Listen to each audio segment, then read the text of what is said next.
In this lesson, we're going to be looking at factoring, which is basically doing binomial multiplication in reverse. So instead of foiling, we're going to do that backwards. So instead of having something like this and multiplying that out to get a trinomial, we're going to start with the trinomial and then end up with something like this.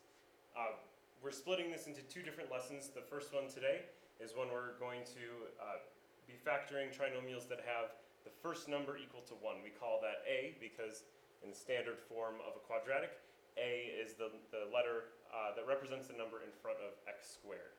So in this lesson, we're going to be doing when a is 1. So it's just going to be x squared plus whatever else, instead of having like 2x squared or 3x squared or something like that.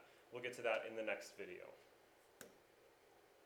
So it's important when you're doing this when you're foiling, to pay attention to what's happening to the different pieces. So when we foil, we do first times first, that gives us x squared here. Then we do the outer ones, that gives us 3x. The inner ones give us 2x.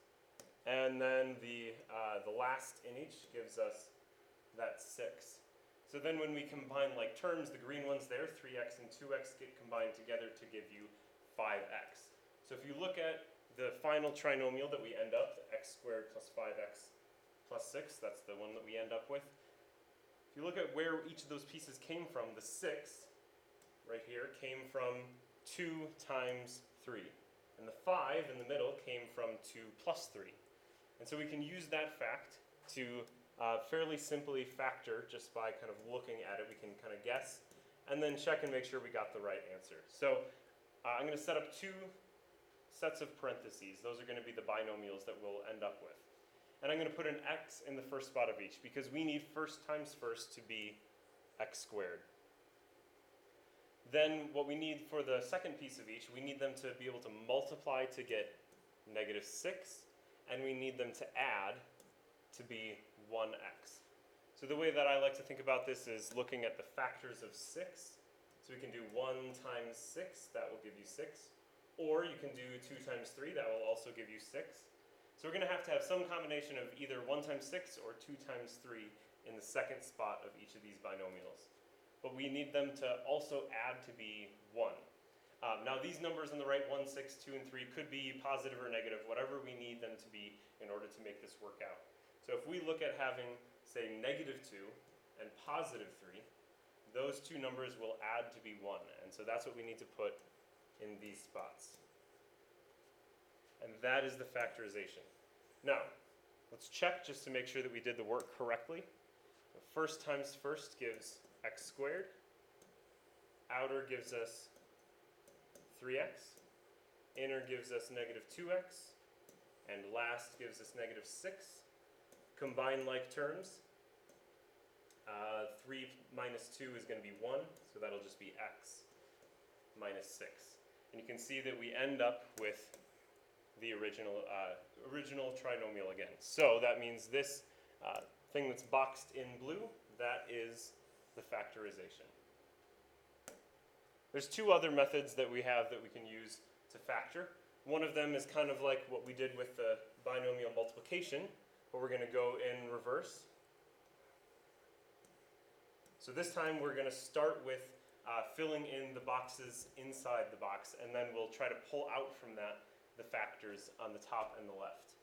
So we're going to put x squared in the top left box, 12 in the bottom right box, and then when we combine like terms, we get -7x. So that means that we need to find two things to put on the top right and the bottom left that will multiply to be 12 and will add to be -7. So let's look at the factors of 12. So we can do 1 times 12, 2 times 6, and 3 times 4. And we could have any combination of positives or negatives here. So we need to find one of those pairs that adds up to be -7. So that can happen if we have a -3 and a -4. And it's good to check and make sure that those two numbers really do multiply to the last number. So if you have -3 times -4, that does give you +12. So this checks out. So then we're going to put a -3 in one of these, a -4 in the other. It doesn't matter which you put in which. And throw an x on each one. And And then out of each row and each column, we're going to factor out the greatest common factor. So if we're looking at this column right here, we're going to pull the greatest common factor out of that left column. So both of those have an x in them. That means that x is the greatest common factor that we can pull out. In the right column, both of these are divisible by 3. So you can divide 3 by 3 and you can divide 12 by 3. That means that 3 is the greatest common factor. Then on the rows, so on the top row, we're going to pull it out this way. So the greatest common factor there between x squared and negative 3x is going to be x again. And then on the bottom row, negative 4 is divisible by 4 and 12 is divisible by 4. So we can pull out a 4. Now we have to be a little bit careful here because we're not quite done yet. We have to pay attention to the signs that we have here. So we need the 3 and the 4 again to be negative. Because we need them to add up to be negative 7. So now we can put the x minus 3 and the x minus 4 just like that. So this one is a little bit more work than just kind of guessing and checking, but I suggest that you get used to doing this kind of thing because this one and also the next one will be very helpful when we start doing the next type of factoring. So you may want to at least try this on a couple of your homework assignments, even if you like guess and check better. And here's the third one for factoring. So what we're going to do here is draw an x, and then we're going to take the last number, negative 28, put that on the bottom, and then the middle number, negative 3, put that on the top. And then for the left and right of the x, we're going to look for two numbers that will add to be negative 3 and will multiply to be negative 28. So again, we can list the factors of 28. That's 1 and 28, 2 and 14. Can't divide by 3, but you can divide by 4. And I believe that is it. So we're going to look for one of those pairs that can either add or subtract to get negative 3 and multiply to be negative 28. That's going to be 4 and negative 7. So again, we can change the signs on these however we need to make it work out. So if we have 4 and negative 7, they will multiply to negative 28. They'll add to negative 3. So we're going to put that in the first spot of each. Then what we do is we set up our set of parentheses, put an x in the first spot of each, because we need, again, first times first to be x squared.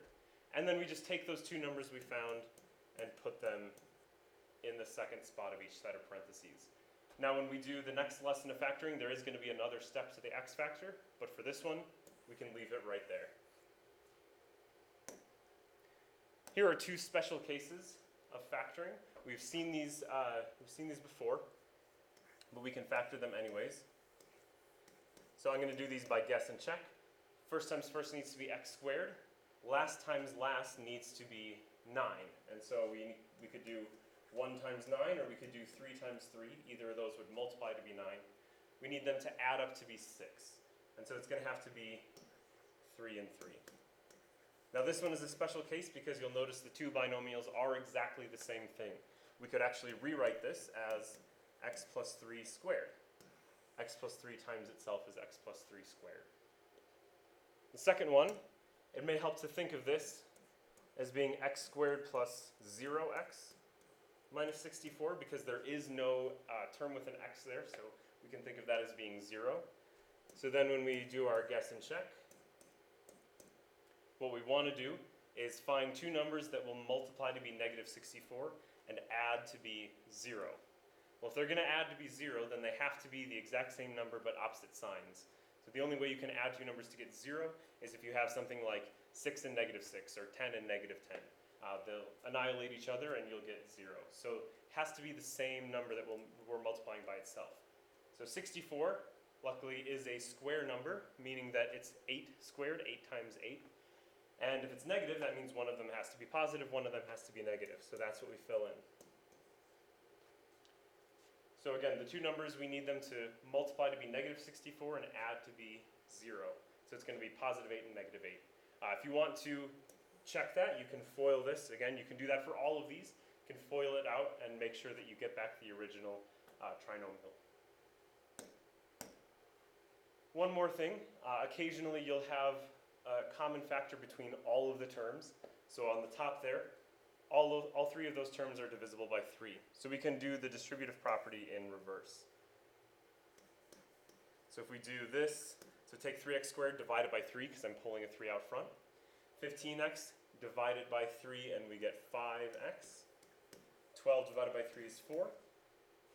Now we can do this because if we think about the distributive property, we would take 3 times x squared to get 3x squared, 3 times 5x to get 15x, and 3 times 4 to get 12. So we would get back the original trinomial. And now that we factored out the 3, we can factor this trinomial just by guess and check. So the first spot of each needs to be x. We need the two numbers to multiply to be 4 and add to be 5. So that's going to have to be 4 and 1. On the bottom, there's a common factor here, but we have to be a little bit more careful because not only can we divide out a 6, which you may have already seen, but we can actually pull out an x squared as well.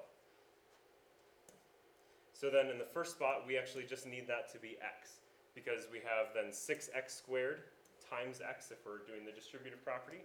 6x squared times x would be 6x cubed.